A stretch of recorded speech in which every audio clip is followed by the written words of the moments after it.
Have you ever seen a chicken fall in love with a fox? First, it seems unlikely. The hen feels that she has found protection, security, someone who cares. After all, the fox is attentive, brings corn, gives compliments, and proves to be the perfect partner. He opens the door to the hen house, fixes the nest, defends the hen from the other animals. But what no one sees is what comes next. Over time, the fox begins to show his claws, subtly. First, he criticizes the other roosters. Then, he says that the hen's way of clucking is annoying. A little more, and he decides who he can and cannot peck at, and all of this comes with affection. Corn promises, "The chicken thinks he is like this because he loves me." But that is not real love. That is control. This is what a toxic relationship is. A relationship where the other person controls, manipulates, and destroys self-esteem little by little. But in such a disguised way that the chicken doesn't even realize it's being poisoned. It all starts with the poisoned corn cycle. At first, the fox gives affection and presence. This is a sweet phase. Then he starts to attack. He criticizes, makes the hen feel wrong, inferior. Then he becomes kind again. He apologizes. He promises to change. The hen believes him, and the cycle starts all over again. She never knows if she will find corn or a bite, and then come through signs. The chicken starts walking silently. It thinks twice before opening its beak. It avoids other animals so as not to provoke jealousy. You think you're going crazy? But you're not. The problem is that the fence that keeps it in it is not made of wire, is made of guilt, fear, and emotional manipulation. Many people ask, why doesn't she run away? But running away requires wings, and the fox cut hers off with words. He said that no one will love her anymore. She is difficult, that the world out there is cruel. The hen begins to think that it is better to stay with the fox than to be alone. She believes that it is her fault, that she provoked it, that if she changes her behavior, everything will get better, but won't go, because the problem is not in her. It's in the cycle. It's in control and how to get out of this. First, you need to see reality as it is. Love does not cause fear. Love does not isolate. Love does not make you forget who you are. Then, it is essential to seek support. Other chickens, psychologist groups, even wise owls. No one escapes a toxic den alone. But with help, courage, and small steps, the chicken can remember that it has wings, and that the world is not made up only of foxes. Maybe she's still afraid.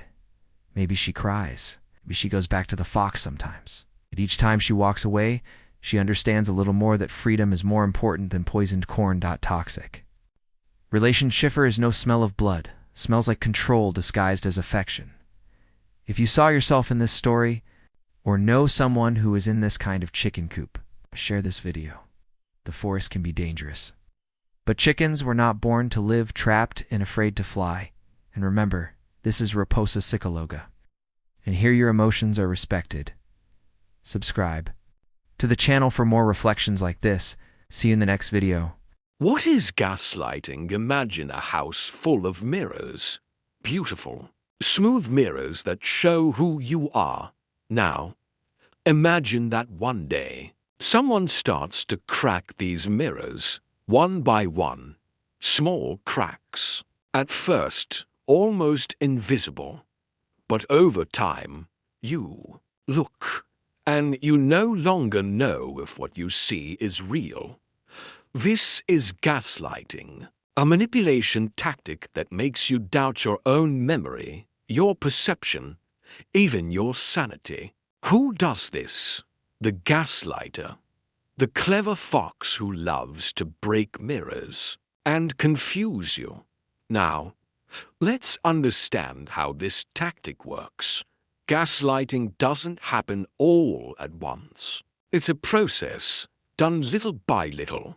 First, the little fox hears a phrase, "Oh, you always exaggerate." Then, another comment, "Ah, you sure it really happened like that?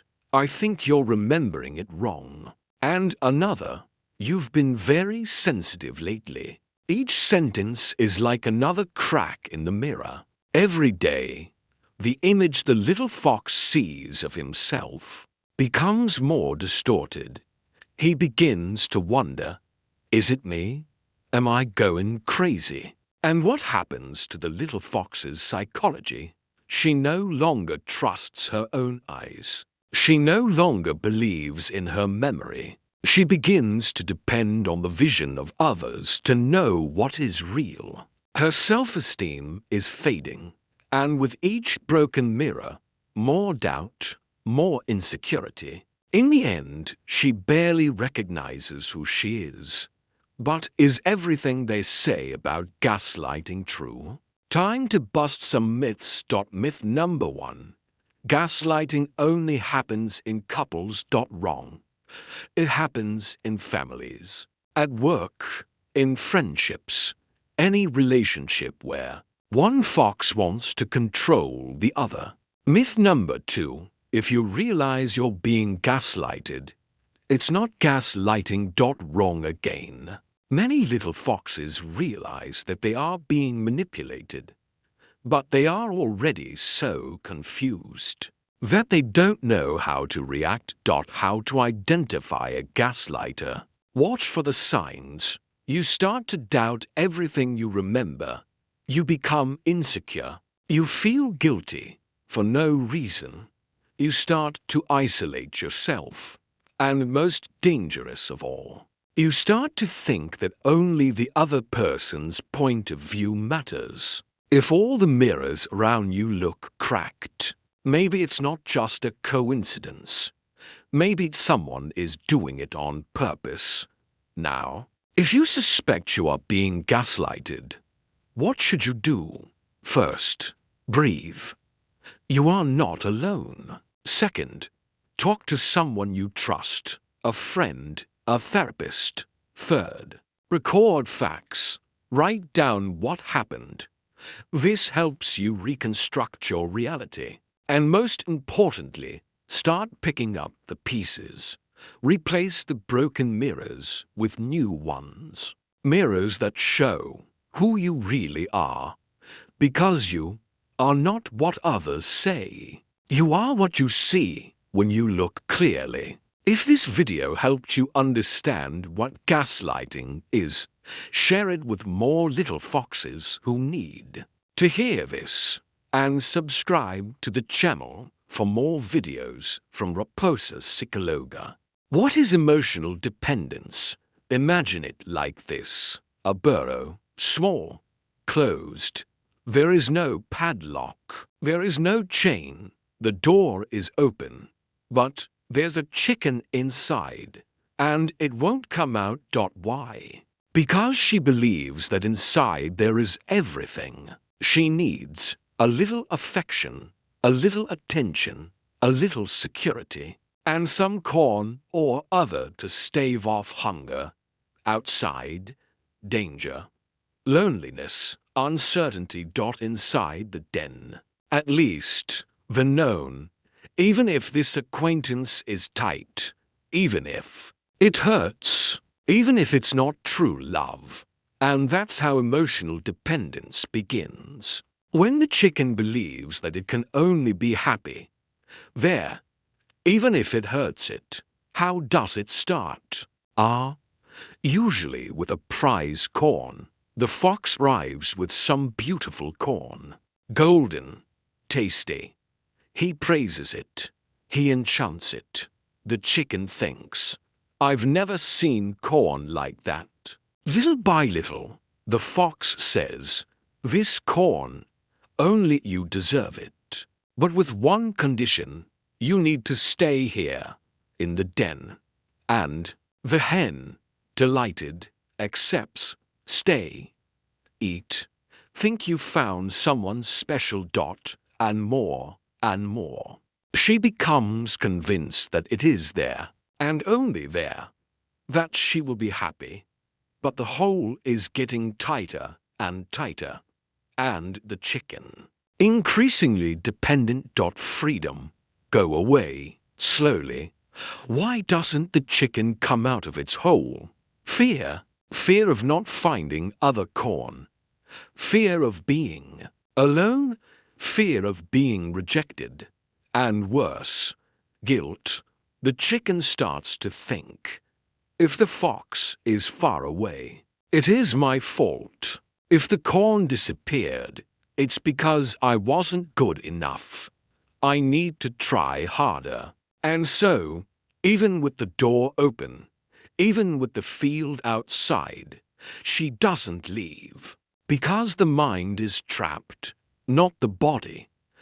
How do you know if you are stuck in the burrow? Simple.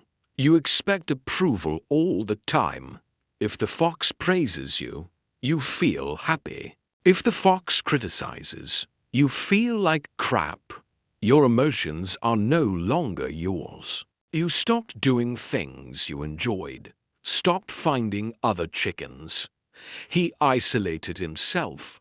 What's more, you feel guilty just thinking about leaving, just thinking about being happy alone. This is emotional dependence. How to get out of this hole? First step, recognize. I'm stuck. It's not weakness. It's awareness. After, seek support. Other chicken coops. Other chickens. Friends. Therapy. And then, small steps. Come out of hiding for a bit. Rediscover things you love. Try other corns. Feeling that you are capable on your own. Every little step shows. You don't need the burrow. You can live. You can be happy. Book. Conclusion of the Psychologist Fox. Touch is not love. Love is an open field. It's respect. It's freedom. If you are in a hole that holds you back, it is not love. You deserve so much more. You deserve to be free. So, take care of yourself. Ask for help. And remember, a chicken that learns to spread its wings never returns to its burrow.